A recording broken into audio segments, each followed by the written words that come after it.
Let's call our meeting to order, and we'll begin with a pledge and an invocation. Pledge allegiance to the flag of the United States of America and to the republic for which it stands, one nation, under God, indivisible, with liberty and justice for all. Let's pray. Almighty God, as we gather, we thank you for the opening of schools, and we ask that you would bless each and every student, every staff member, and all the parents and guardians, and we ask that you would bless the year.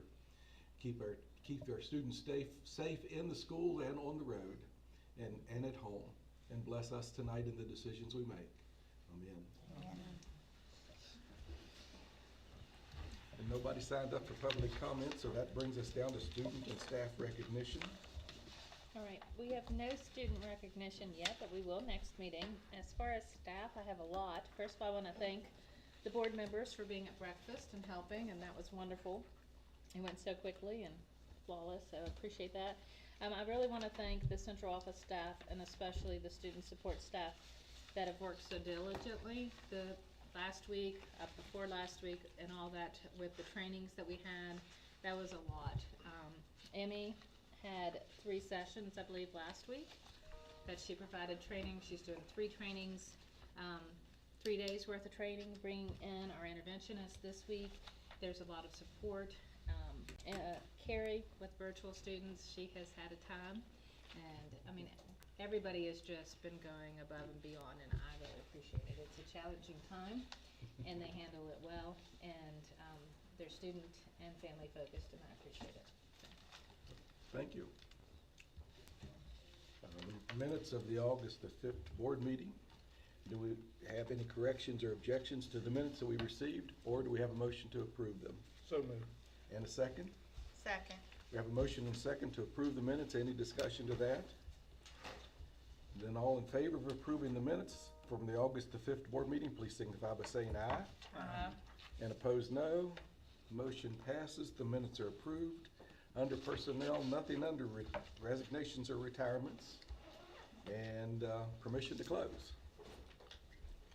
Yes, we have one to close the community and schools coordinator at Pendleton County Middle and High School. And just to clarify on that, the position is still going to be filled by Shelby, so there isn't a vacancy, so we're closing it in the position that she has currently as the school counselor slash social worker. She's still in a student support, so we called the State Department and spoke to Cynthia Cercia, and she said that as long as she continues to do the duties that she has as a CIS coordinator, we can keep the grant. So this year we still have 2 coordinators at the school. So, and I recommend that we approve the closing of the community and schools coordinator at Pendleton County Middle High School. So we have our superintendent's recommendation to grant permission to close the communities and schools coordinator at Pendleton County Middle High. Do we have a motion? So moved. And a second? Second. We have a motion and a second. Any discussion or any questions? Thank you for the clarification. You're welcome. Anything additional? Then all in favor of approving the granting permission to close the community and schools coordinator at Pendleton County Middle High, please signify by saying aye. Aye. And opposed, no. Motion passes. Permission to post. Extracurricular contract for an investigator. Nicole and I have been talking about this, and we feel like with Title IX, it would be nice if we had a contracted service for the investigator portion of Title IX, because then it kind of takes us out of it. I will still be overseeing Title IX, but we cannot have our hands in that stuff and then make decisions with all the, the reports and things. So we would like permission to post the extracurricular contract for an investigator. And you want to go ahead and talk about the other one too? Yes, West Virginia Guidepost to Graduation Job Exploration Coordinator.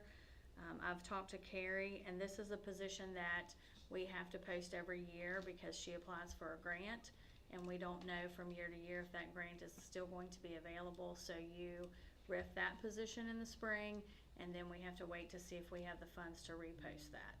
So that would be the West Virginia Guidepost to Graduation Job Exploration Coordinator. And it is my recommendation that we approve these 2 positions.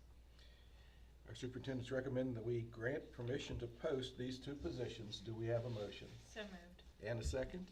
Second. We have a motion and a second. Any discussion or any questions? Is this not the one that you're gonna try to go through, Epic, it's something separate? We had a very good person that may be considering it, a retired administrator, and that would be ideal. Okay. And so that we don't have to share with other counties. Okay. There also was a company, Kramer said that they would do it, we've used them in the past, when I was the Title IX coordinator, their rate is much higher than what we would be able to offer as this, and they're very difficult to get here, because they're very, Kramer is, like when I was trying to get them, they were very booked because they were overseeing the Super Bowl. So that's the kind of security system they are. They are excellent at what they do, and in emergencies or situations that would be rare, they would still be good to use, but with the amount of situations we've been having lately, it would be good to have somebody that's easier to access. Would it be for everything, or just Title IX, or just any kind of investigation you needed to do? I would like to have the person trained that they could also do personnel investigations. There are times where it makes it very difficult when we're a close-knit community to do that investigation, and so having a third party is very helpful. Thank you. Anything additional? Then all in favor of granting permission to post for the extracurricular contract for investigator, and additionally, the West Virginia Guidepost to Graduation Job Exploration Coordinator, please signify by saying aye. Aye. And opposed, no. Motion passes. We have granted permission to post. Employment of personnel. We have Hillary Fox, Administration of Medication at Pendleton County Middle and High School. Richard Baker, Extracurricular Middle School Golf Coach. Amy Rexroad, Extracurricular Instructional Support Mentor at Franklin Elementary School. Crystal Seeley, Long-Term Substitute Itinerant Special Ed Teacher at Pendleton County Middle and High School for the AM only. And we have Ryan Latif as a substitute teacher. And I recommend that we approve these positions as presented. Our superintendent's recommending approval of employment of these people as presented. Do we have a motion? So moved. And a second? Second. Is there any discussion or any questions? Excuse me. If not, then all in favor of approving, and that would be Hillary Fox, Richard Baker, Amy Rexroad, Crystal Seeley, and Ryan Latif. Please signify by saying aye. Aye. And opposed, no.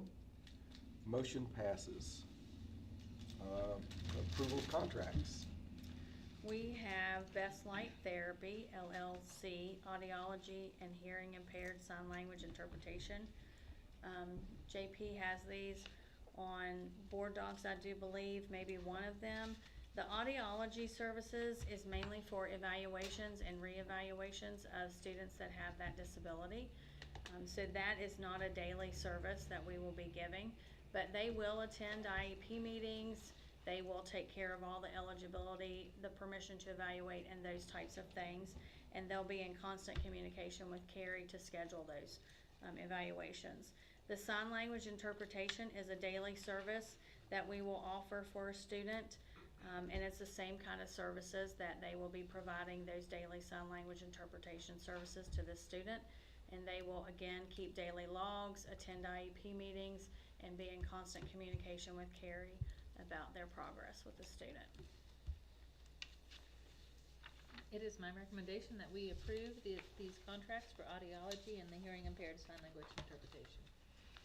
Our superintendent's recommending that we approve these contracted services. Do we have a motion? So moved. And a second? Second. We have a motion and a second. Any discussion or any questions? Then all in favor of approving Best Life Therapy LLC for audiology and hearing impaired, and also sign language interpretation services, please signify by saying aye. Aye. And opposed, no. Motion passes. And nothing under non-paid coaches or volunteers and chaperones. So we have the leave of absence then. We have one, Kaylee Bennett, for the 25-26 school year. And I recommend that we approve this leave of absence. Our superintendent's recommending that we approve this leave of absence. Do we have a motion? So moved. One of you can, Lisa can sort out the motion in a second. She's got it. Okay. Any discussion or any questions? And all in favor of approving a leave of absence for Kaylee Bennett for the 25-26 school year, please signify by saying aye. Aye. And opposed, no. Motion passes. I think that finishes us up under personnel, and we move over to finance. Thank you. Okay. Excuse me, under finance, we do have the treasurer's report for the year ended June 30, 2025, and that does take a bit of time at year end to reconcile and do that. We've done all that particular work. I'm gonna pull up the June 30 one right here, treasurer's report. I'm gonna hit some of the highlights. This is just our cash position, and I'll show you another report that shows expenses, and I'll talk about those. And then the year-end financial statements aren't due until the second meeting in September. They're due by the end of September. That will bring into account receivables and payables. So again, the cash flow, and we have a lot of expenses with summer deferred payroll. So that's where the cash tells you a picture. It doesn't tell everything, and then year-end financial statements tell a complete picture. So we start off June with 3.178,259.58 cash position. We had receipts for the month of 1,143,146.96. Pretty good, you know, as far as the state aid and some grants coming in. Disbursements for the month, 2.741,908.61. Now, in that enlarged portion, I'll go ahead at 2,748,908.61. I'll go ahead and go to the second page and show where that goes back to the June bills that were 1.1 million, and then it goes into all of this summertime to June and summertime payrolls. We have 6 payrolls in June and an additional one for year end. So the payroll for June is not quite 3 times as much as a normal month because we have to expense it. Then we send those direct deposits out in July and August. So it always works out that way as far as having a lot of disbursements on the books for the month of June. That gets a fund balance. So if everything were sent out as far as cash goes, and all the checks were cash, which they aren't, 1.5850,108.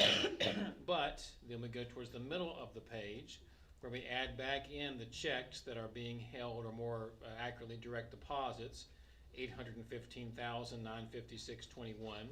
Some accounts payable, West Virginia Tax Retirement Board, of over 67,000. And that comes down closer to, if we, the actual cash that reconciled to the bank, 2,463,621.79. So not as large of a difference is as first seemed, but again, we have to show them as expenditures on the books, and then we add back in the checks that are held to be sent out in the summertime. And I'll show you how that corresponds to our actual finishing position approximately when we get to financial update. So if all the checks, including summer payroll, had to be sent out, 1.58 million, the fact that it doesn't, adding that back in of over almost 900,000, gets us to 2.463 million. So a very healthy cash position based on bank reconciliations and other items that we have there. So interest for the month of June still earned us $10,519.71. Year to date, $122,000, so a very large amount of interest earned for the fiscal year. And then we'll start over in July as we go through that, starting a new fiscal year, and how it breaks out among the accounts. So, and then the second page again just breaks down the bills that were approved for June, tying into the regular payroll for June, and then the summer deferred as well. So the treasurer's report for June 25 shows a 1,580,501.08 ending fund balance. But if we add back in that summer deferred payroll and related accounts payable, that gets us to a cash position of $2,463,621.79. So that's the treasurer's report for June 30, and financial statements will be completed and updated by the end of September. Any questions? recommend that we approve the June treasurer's report. Our superintendent's recommending that we approve the June treasurer's report. Do we have a motion? So moved. And a second? Second. We have a motion and a second. Any discussion or any questions? Then all in favor of approving the June report showing a month-ending fund balance of $1,580,501.08, although there was more than that in the checking account, please signify by saying aye. Aye. And opposed, no. Motion passes. All right, so the next item on the agenda, we spent a lot of time on June, so still putting the finishing touches on July. We should have July and hopefully August done by the next meeting. No budget revisions needed yet, still early in the year, but financial update. Financial update, I have a handout under 6D, board object, that shows, for example, what do we have available at year end? Still potential some year end adjustments, should be very minor. This is just the expense side as I work through the revenues and receivables. I'll have the revenue side, and then that will bring together for our financial statements and tying in the outstanding POs, anything like that. Individual line items, including salaries for instructional, dental and vision, all the different object codes. So scrolling again to the bottom right corner, which goes over to the second page, we were talking about having between a 1.7 and 1.8 million financial statement position, which again includes all the year end. So the expenditure side shows us to the good of just over 1.8 million, and receivables and revenue are coming in within budget, maybe a bit over that. So we're on target to certainly exceed the 1.7, and we'll be around the 1.8 million carryover that we were talking about. So again, these are different snapshots. These show revenues and expenses in the system that includes some journal entries. Not everything's finalized yet. Where the treasurer's report was a cash position. Financial statements will be closer to this number here as we look at this. Still some numbers to adjust. It is very solid. For the FY26 budget, we budgeted 1.5 million for carryover. So we're going to roughly have over 300,000 more than budgeted. So it doesn't mean that that happens every year, but we have had a run of several years now of exceeding the estimate carryover in the actual budget, along with some reserves. This was the first year without the special federal funds that we had, and there was concern, and so we're able to stabilize. And the fund balance last year was just over 1.7 million on financial statements. So not only have we stayed even, we've probably gained a little bit in our overall fund balance, and we keep watching from year to year as things go with that. And we still do some capital projects like paving at the bus garage and doing other things, but we still have to make sure we pay attention to everything else. So with that being said, it's a good report right now, and we'll have updates as we get into the new fiscal year going forward. That's all that I have under a financial update for tonight. Does anybody have any questions for JP on this? Okay, then that finishes us up under financial, and we move to facilities.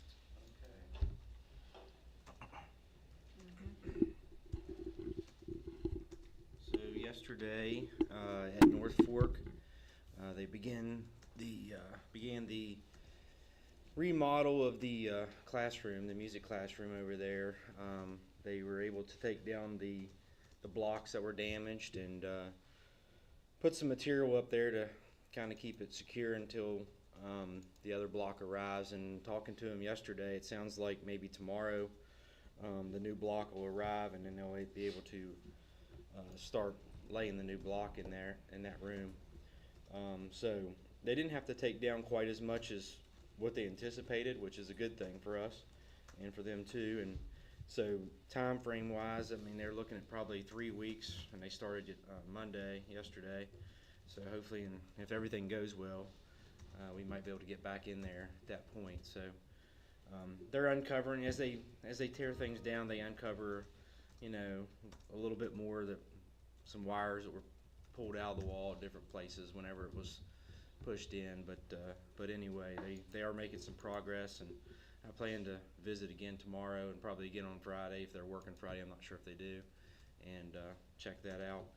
As JP mentioned a minute ago, the paving at the bus garage, which we've been waiting on. We've talked about that one a couple times this summer. West Virginia Paving showed up yesterday and prepped the back of the bus garage, and they laid all the asphalt today. They weren't quite finished the last time I was out there, so I plan to stop in and check on that in the morning as well. But it sounds like everything went well. And then, as it always happens, whenever we come back to school and the buildings have laid idle for a while, we have air conditioning issues. So we've had a couple at the high school, middle school. Right now, the upstairs at Franklin Elementary, we believe probably had some sort of a power surge Sunday night and took out several fuses in one of the large units upstairs that feeds that upstairs hallway. And so those fuses had to be ordered. There was nobody locally, even in Harrisonburg, that had that exact fuse. So we had to order it, and hopefully it'll be in tomorrow. And we have 2 classrooms at North Fork as well that we've had to look at. So quite a few issues with sitting idle for the summer, and then you vamp them up and get them ready for staff and stuff, and then you end up having some issues. But we've called in some folks to take a look at those units and figure out what's going on, try to get them back up and going as quickly as we can. So that's about all I have, unless you have questions. Anybody have any questions? Over there at North Fork, are you gonna do something to keep this from happening again? The bus running? Well, we've put some parking blocks and stuff above there. One of the things we're doing is we're not parking buses back there anymore. But we have put some parking blocks above there for right now until Lance is done and out of the way, and then we can put some more down through there to try to help with that. Yeah. We have put some things in place for the buses. We have assigned parking spots where the bus parking signs were placed last year. And we've also numbered those signs for each bus so that when we have a sub, they are also aware of where they're supposed to be parking. To keep everything consistent in their parking, a couple of those buses are the same size, but we went from like the smallest and the largest is on the very end. So we've made some progress over there for bus parking. Have you talked to the Circleville High School Preservation Society about, like one was talking about, like barriers up there or something? It's kind of their property up there, isn't it? No, I don't know. Well, I haven't on talked the to back of them. the building? Yeah, the back of the building. Well, now, I know we don't, I mean, we've looked at that line and stuff. I don't think we own a whole lot over through there. Right. I mean, so either adding those parking blocks down along there just to kind of protect ourselves, or I don't think we want to go with anything much larger than that. I mean, we could, but we have put some up there on the upper side because we did relocate a couple of our propane tanks. So we did protect them with some parking blocks so nothing can run down into them. But that's what I would suggest, is just going down through there and put some parking blocks in there. It's about the easiest and simplest to put in there. Well, we're not parking our buses up there. It takes away the big issue. Yeah, and there's still some visitors and people that park, and I'm sure when there's events over there, I'm sure they utilize that parking area. So it could be somebody else and not a bus the next time. I mean, it's just, you just never know.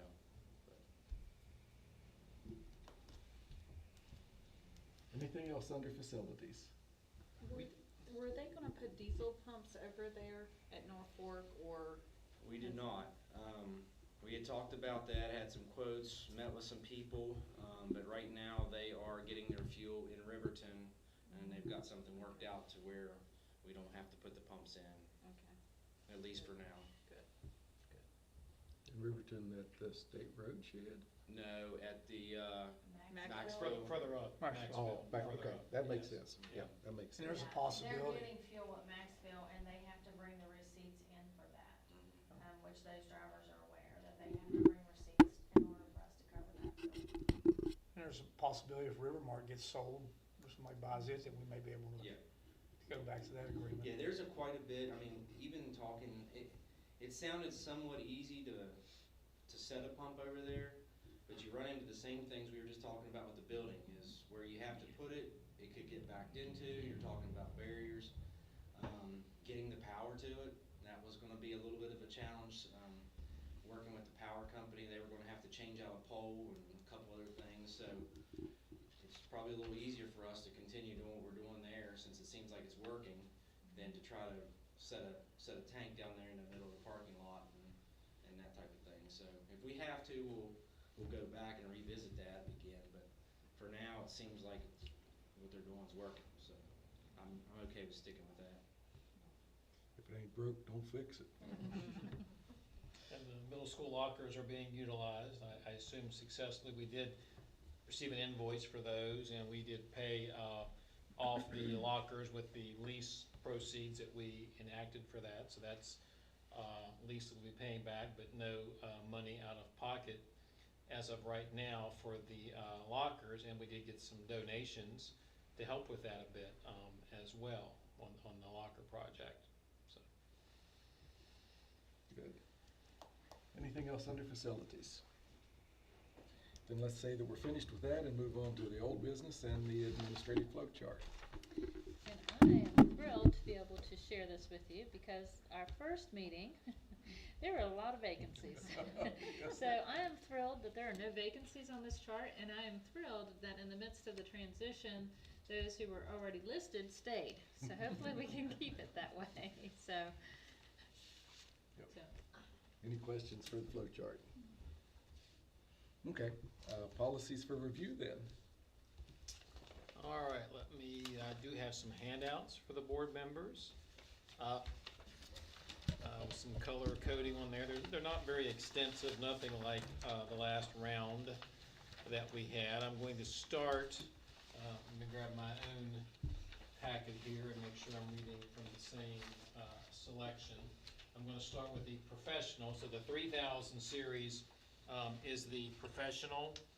And again, we tend to have a professional version and a service version in Neola. So this 3431, which I'll pull up here, is the personal leave for the professional. And the only change we were making there is the state several years, last year, changed the amount of days you can use for personal without any cause from 4 to 5. So changing that from 4 to 5 to make sure that our policy matches state code as it goes through that. The second of your handout is the service personnel version of that. So it's worded a little bit differently than the professional, but also again it mentions 4 to 5. So out of the day and a half a month, or day and a half times 10 months, 15 days, used to be 3 could be used without any reason. Now it can be 5 that can be used, and didn't have to be any kind of sick leave, anything like that. Then turning to another two-pronged policy approach on the vacation leave, talking about making it a little more fair for comparison coming into the first year. Any 261-day person, whether it's at a school or the central office who accrues vacation, first year of service just used to be 1 week, which was 5 days, which always was very little. That's not going to be 2 weeks or 10 days, so pulling up the 34, 33 for vacation, that's changing that, and then it goes on down to change a couple of the years of service. Everything else stays the same as far as the vacation leave. So then we have, as far as what we discussed, then we have the 44, 33, which is a service personnel, because we do have some service personnel who are year-round during the summer, primarily custodians who are year-round, and they need to have their pay is based on working all year round, 261, so they need to have some vacation as well. So that's the same thing. If any 261-day service person, 2 weeks during the first year, this is service within Pendleton County, and then becomes 8th year, 15th year, 20th year, on down to the 25th year, on forward. Beyond that, it mentions that. All the rest of the policy stays the same as before. So those are the 2 personal leave, 2 vacation. The 5th and final policy for this go-around of policy updates is the open enrollment for resident students, policy 511301. 511301. And Carrie wanted to make sure that we had language that was included in the state policy but wasn't necessarily in our local policy as it pertains to circumstances under which an out-of-attendance zone placement may be revoked. So this is in the resident policy. In other words, if we are still allowing students to go to individual different schools, which we are there circumstances which that could be revoked? This is copied from the state policy and regulations, chronic absenteeism, the tardiness, behavior infractions, and then general failure to comply with agreed upon conditions of the transfer as was originally established. And then there was just, what's stricken out really isn't anything that was there before. It was just a version I couldn't get rid of that was, so I'm just getting rid of that one there. So the only real change is adding in green the resident transfer policy for in-county resident transfer. Anything, Carrie, you wish to add to that? Pretty well summed it up. We just, I think I shared at the last meeting, sometimes we see that our resident transfers have some of the highest chronic absence rates. Thank you. Don't want to miss the mic. Sometimes our resident transfers have some of the highest chronic absence rates. So putting in the option to have them go back to their home school where, you know, transportation is guaranteed, we don't have to depend on parents getting them to school, could be of benefit in promoting positive school attendance. So those 5 policies we have for a second reading and approval for tonight. Is there a policy gonna come out? You got the information the other day about the NIL? What is gonna come about that? I don't think we're ready quite yet for our own policy. I did see. Yeah, I mean, is there gonna be a state? Oh, there probably will be something at some point on that NIL, the licensing, and we've seen nothing from the state official, unless Nicole, you've seen something, but I did see it in the news as well. High school athletes can enter into some of those agreements. So I'm sure at some point we will have something and have to deal with, wrestle with what to have as far as the policy on that. I recommend that these policies be approved as presented. Our superintendent's recommending that we approve these policies, so that would be a second reading approval motion. Do we have a motion to approve? So moved. Second. We have a motion and a second to approve. Any discussion or any questions? Then all in favor of approving the policies 3431 and 4431 personal leave, 3433 and 4433 vacation, and 5113.01 of the resident students, please signify by saying aye. Aye. And opposed, no. Motion passes. They are approved as a second reading. And that finishes us up under old business, and we move to new business, the MOU for the foster grandparent program. Yes, this is our MOU for the foster grandparents.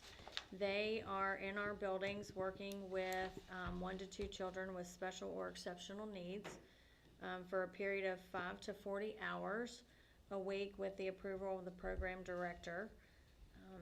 They do provide orientation to the volunteer station staff, to the foster grandparents prior to the placement.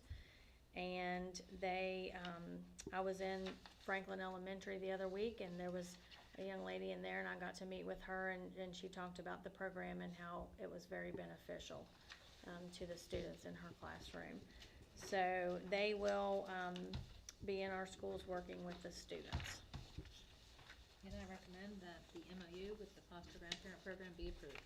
Our superintendent's recommending that we approve this MOU with the foster grandparent program. Do we have a motion? So moved. And a second? Second. We have a motion and a second. Any discussion or any questions? Then all in favor of approving the foster grandparent program MOU with Region 8 Planning and Development, please signify by saying aye. Aye. And opposed, no. Motion passes. MOU to birth to 3. Birth to 3, this is our students that before they reach their 3rd birthday that we're getting services. They will notify us, they will notify Carrie of any student that's approaching their 3rd birthday to look to see if we need to do an evaluation, set up a meeting, and provide services for that student. It's beneficial because it will help identify these students early and get them the services that they need from the school system before they actually come in as a student. And I recommend that the MOU with the Birth to 3 program be approved. Our superintendent's recommending that we approve the MOU with the Birth to 3 program. Do we have a motion? So moved. And a second? Second. We have a motion and a second. Any discussion or any questions? Then all in favor of approving the Birth to 3 MOU, please signify by saying aye. And opposed, no. Motion passes. MOU with PCC. The nurse services in the PCC operated school-based health center clinics and to perform such other assignments at the request of the PCC to the school board as may arise. The intent is for the school nurse will devote one half, approximately 4 hours per week, of her normal work schedule under the terms of her employment by the school board to provide services and perform duties for PCC under this agreement. Which just means that our nurse will work one half day, 4 hours per week in the clinic. And I recommend that we approve the MOU with PCC for the nurse services. Our superintendent's recommending that we approve this MOU with PCC for the nurse services. Do we have a motion? So moved. And a second? Second. We have a motion and a second. Any discussion or any questions? Chrissy, is that a nurse that we hired? It's our employee, the nurse is? One of our nurses will work in the clinic 4 hours per week. It's our head nurse, Holly C. Yes. Who's Okay. continued to work in this position. This has been around for close 20 or 25 years. I think it says 2000, and pretty much since the time Holly C. has been employed with the school board. It was at one point more of a 50-50 agreement, and then gradually it's become much more working for the school system with some tie-in still to PCC. But the money they're paying, they're getting half their day, and then are they billing for those services, their half the day that they use their nurse? They probably are. Huh? I would say that they are, yes. Yeah. The amount contributed used to be a bit higher. It's been Yeah, reduced. I mean, I don't know what her salary is, but, you know, for half a day of work, and that's all we're getting per month, seems a little just odd to me. If she's working at half a day for PCC. I mean, I know she's doing benefits to the children, but if they're getting billed, if their parents and insurance is getting billed.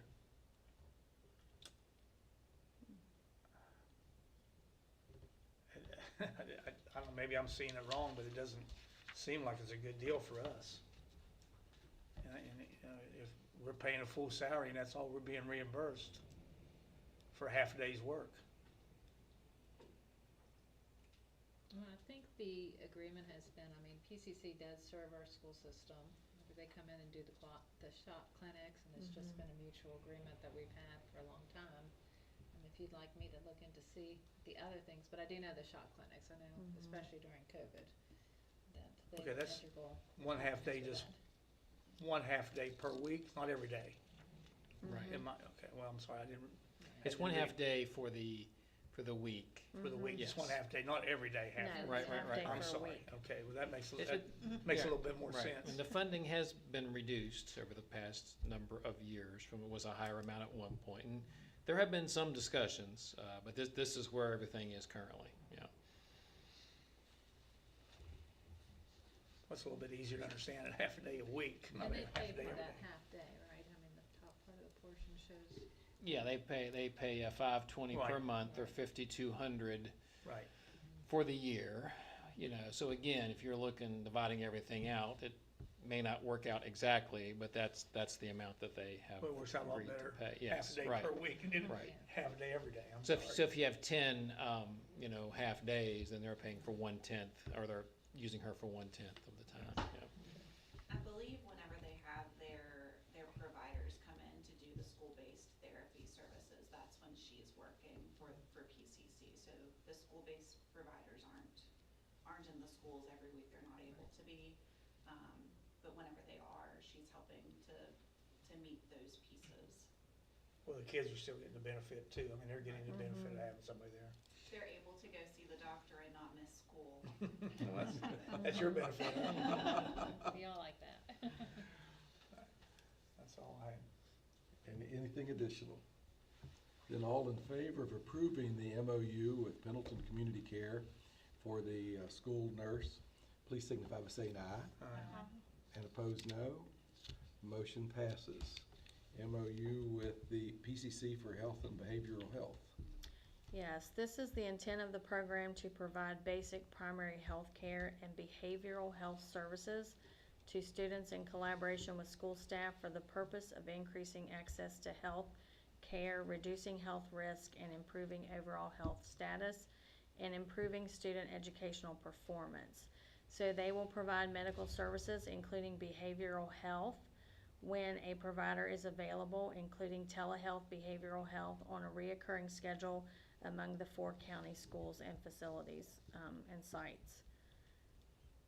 They will contract with a specialist to strive to minimally disruptive of the classroom activities, and they will provide health services in close collaboration with school guidance counselors, school nurses, and teachers. And I recommend that we approve the MOU with PCC for health and behavioral health services. Our superintendent has recommended we approve this MOU with PCC for Health and Behavioral Health Services. Do we have a motion? So moved. Second. And we have a motion and a second. Any discussion or any questions? Then all in favor of approving the MOU with Pendleton Community Care for Health and Behavioral Health Services, please signify by saying aye.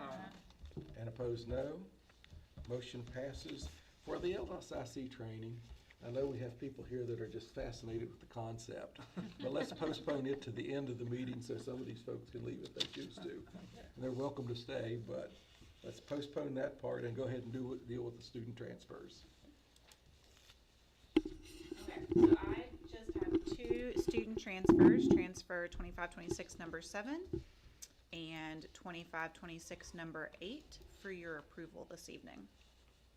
And I recommend that these transfers be approved.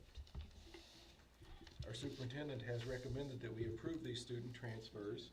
Do we have a motion So moved. and a second? Second. We have a motion and a second. Any discussion or any questions? Well, no, Carrie, be disappointed if I didn't ask, and I know you wouldn't recommend it if it was gonna change the class. I But it- have been, go Go ahead, ahead. sorry. Well, it's gonna be interesting to see when we get our enrollment numbers, what the size of those classes are down there. So I have been anxiously awaiting to answer this question for you. We are in good shape.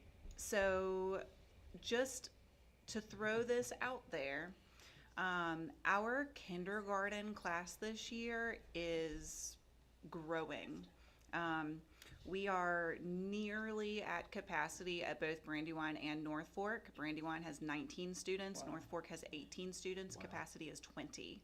So we are really close. So we have been keeping a really close eye on those numbers. Yeah, Yeah, but we are in okay shape. thank you. You're welcome. So this transfer actually is a benefit because it's Yes. moving a kindergarten student. I was a little nervous whenever we have more students moving in, but we are in good shape. Good. Anything additional? Any other questions? And we'll have our preliminary numbers probably next month, I would say so. There's still a lot of movement in and out. Every day we are getting students or we are transferring students out. And there's a lot of states that don't start until after Labor Day. So Virginia, is around Labor Day. So once we hit that mark, we have a pretty good indication of what our enrollment numbers are. Okay, thank you. You're welcome. Anything additional? Then all in favor of approving student transfers 2526 number 7 and 2526 number 8, please signify by saying aye. And opposed, no. Motion passes. Attendance waivers. Are there any? None?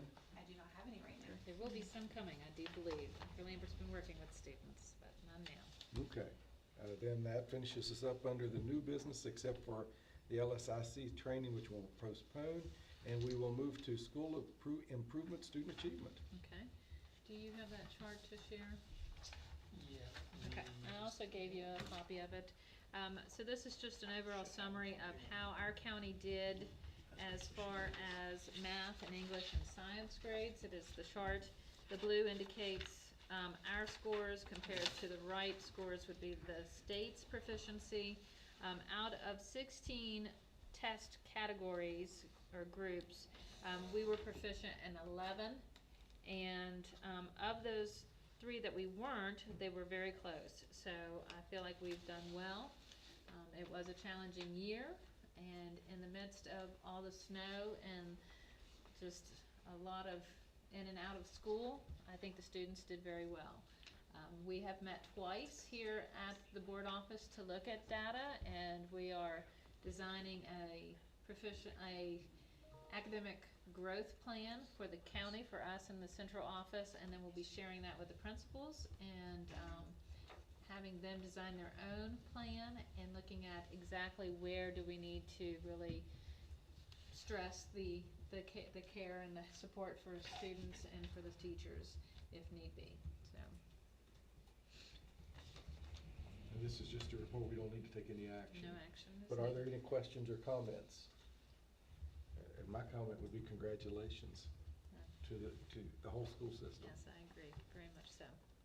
Yep. It shows the hard work that the teachers have dedicated. Do I understand that right on 11th grade on math? Yes, 19% is. I mean, that's all the state thinks that, Well, the state only, we're the 1% state's 18. above. Yeah, the Yes. state's 18. That's what the Then- state average was. Doesn't mean the that state's right? happy with that, but Right. that's what all the Okay. different schools in the state. So our math statewide is that bad? It's pretty challenging math, I do believe. So that's part of the problem with the SAT is that the SAT is geared for college-bound students, and we test all of our students Okay. with that. So it is our general summative for 11th grade, but that is the challenging aspect of that test. So I think the math is very hard. I'm not sure if I could pass the math, to be honest. So, but since we're looking at SAT scores, 64% for English, which is 13% points higher than the state, so they rocked it. And I'll let Dr. Lambert bring students next meeting to share about the top 3 in each of those for the SAT. So. Congratulations, though. And then we'll move on from that to superintendent's update. I'm very thankful that we had a good opening. I think we've had day 3. The buses are rolling, everything's going okay, other than where some bus stop signs are being put. I think we're in good shape. So I'm very, very thankful. So, and I think this, again, the principals have done an amazing job. I do know now personally what an incredible job that is to get the school up and rolling and to get into a routine. So we thank them, especially thank Dr. Lambert and Ms. Lateef as this is even more challenging being a new school system for them, or newer now, a return, but there are changes and that is challenging. So, and again, I say, change is hard, so. Change is hard. But thank you for that. A conference and meeting update. So, Sunny and I will have a meeting Thursday with Epic, and then our next meeting will be for South Branch, will be before? Day after. Okay, the day after the next meeting, so that's all we have for now. So thankfully, the conferences are a little bit slow right now. So, any questions for the superintendent? Then our next regular meeting will be Tuesday, September 2nd, here at 5:30, and I will accept a motion to adjourn. So moved. Second. Oh, wait a minute, we can't adjourn yet? I got That's ahead, right. I forgot. We'll let everybody else go, but we can't adjourn yet because we've got the LSIC stuff to do. Yeah. And you all are welcome to stick around. Some will get it later anyway. See you all. Thank you. Thank you, I'm guys. moving right Yeah. on. Thank you all.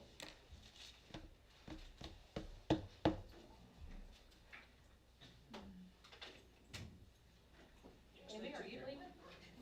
I'm telling you. They're leaving the giving you sinking the ship, look. aren't they? They are, like a rat leaving a sinking ship. She's giving you the look.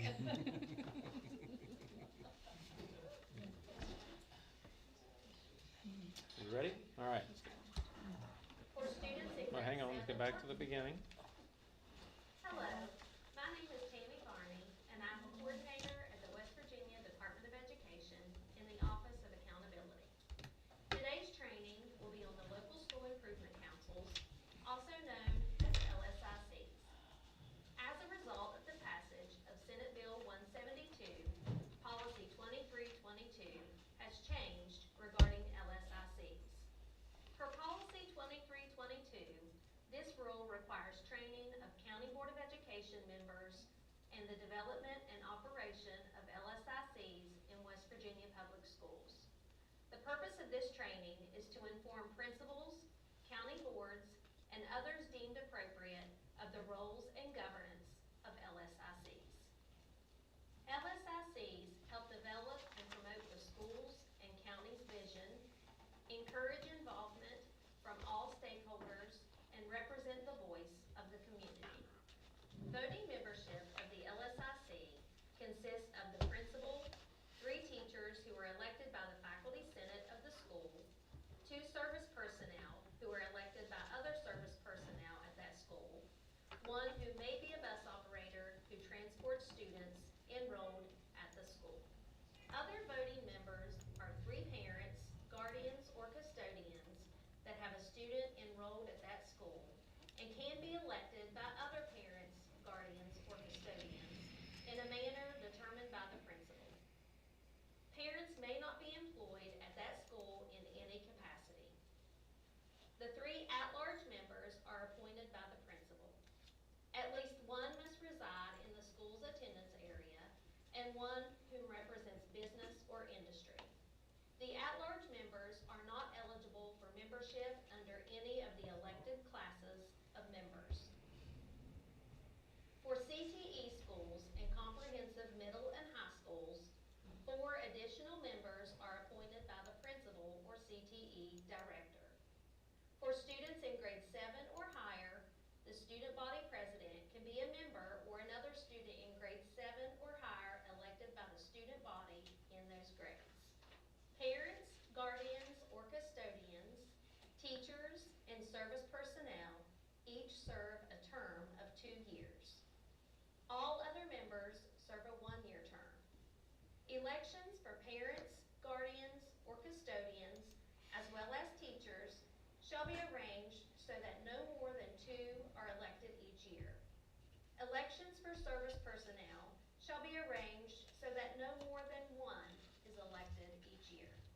Reasons for replacing a council member include resignation, absence from 3 consecutive meetings, changes in personal circumstances, or death. Filling a vacancy depends on whether the position is elected or appointed. For an elected position, the chair of the council will appoint a qualified individual to serve the remaining term. In the case of a vacancy for an appointed council member, the principal will appoint a replacement as soon as possible. After the election of council members, and no later than October 1st, the principal shall convene an organizational meeting of the LSIC. At this meeting, the LSIC elects from its membership a chair and 2 members to assist the chair in setting agendas for each meeting. The chair shall serve a 1-year term. If the chair's position becomes vacant for any reason, the principal shall call a meeting to elect another qualified person to serve the unexpired term. Once elected, the chair is responsible for notifying each member in writing 5 business days in advance of any LSIC meeting. The principal shall not serve as the LSIC chair. General operational procedures involve the county superintendent monitoring principals to ensure all LSIC meetings occur as outlined in Policy 2322. All meetings must be open and announced to the public in compliance with the provisions of the Open Governmental Proceedings Act. LSICs shall ensure that minutes are taken at every meeting and made available to the public on the school's website and upon written request made to the school's principal or council chair. Each LSIC may adopt a set of bylaws that are consistent with state and local policy and West Virginia code. The West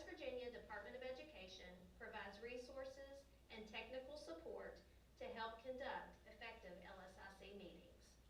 The council is required to hold specific meetings. The election meeting and the organizational meeting are necessary for establishing the LSIC.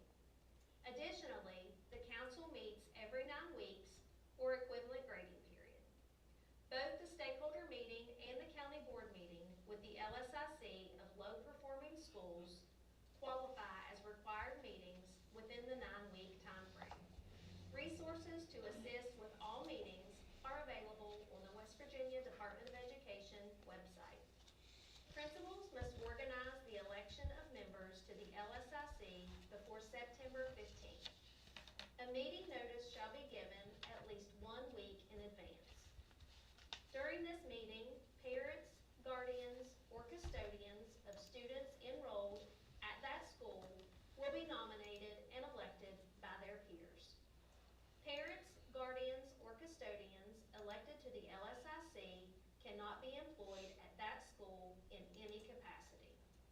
The organizational meeting will be held after the election of council members and must take place no later than October 1st of each year.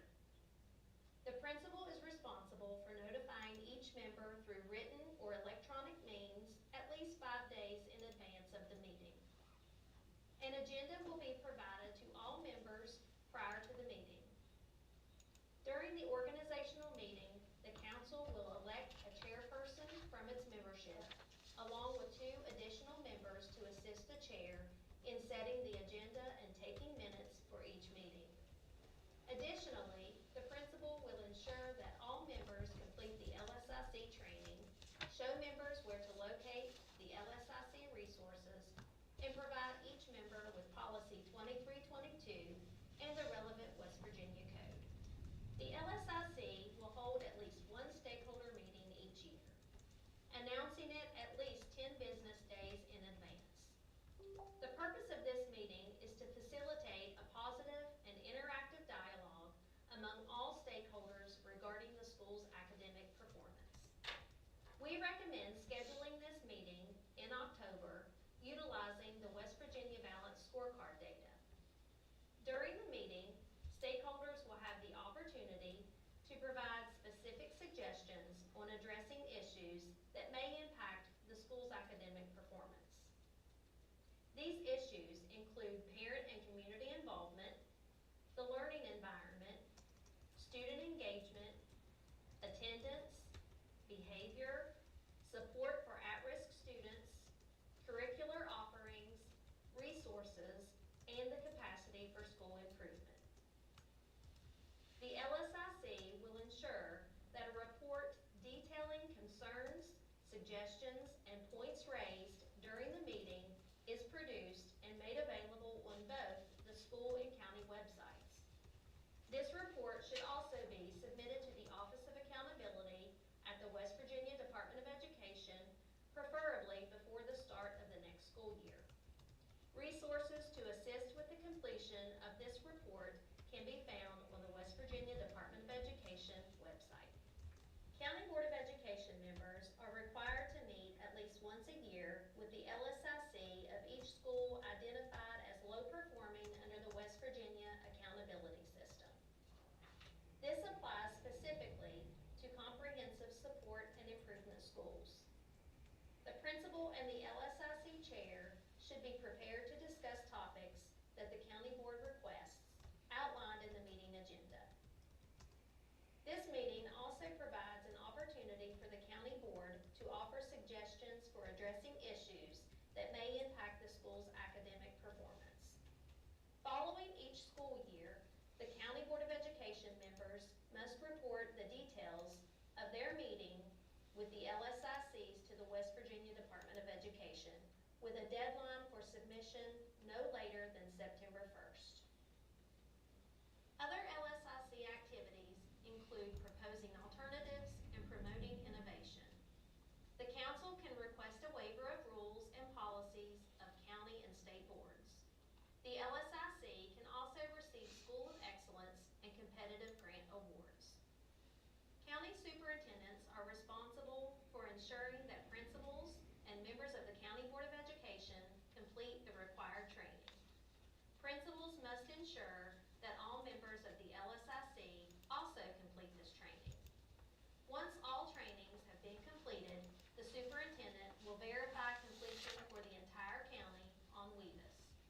Therefore, principals must inform the superintendent when all LSIC members have completed their training. Guidance on how to verify the training can be found on the West Virginia Department of Education website. You can visit the West Virginia Department of Education website for LSIC resources and guidance. For additional information, questions, or concerns, feel free to contact me by phone or email. I appreciate your participation in this training and wish you all a successful and safe school year. Thank you. When did they put, I don't remember students being on the They've LSIC. changed it drastically. When did they do that? Just a year or two ago. Within this last year is when it Yeah. went Well, online, like when I was the principal, it went online, had to have your agenda posted, you had to have your 5-day notice, you had to have students, they were very specific about who was involved. And it is very challenging, we had students that were on the committee, but they never did attend any of our meetings. So it's students, not a student. Right, Okay. yes. So, And how do they decide who the students are gonna be? we tried to use the